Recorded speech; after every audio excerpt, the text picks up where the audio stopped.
Eu procurei por todo lado, debaixo da cama, no quintal, até dentro do armário. Mas ele não tá. Ele sempre vem quando eu chamo, sempre.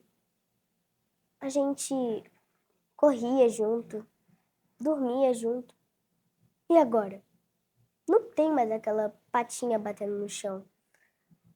Não tem mais aquele rabinho abanando. Ele era meu melhor amigo, sabia? Quando eu brigava com todo mundo, ele sempre ficava do meu lado, só me observando. E parecia que entendia tudinho sobre mim. E agora? Como que eu vou brincar sozinha? Como que eu vou dormir se ele se enroscar em mim? Eu prometi que eu não iria deixar ele sozinho. Mas, mesmo assim, ele foi. Eu não pude segurar, eu não pude fazer nada.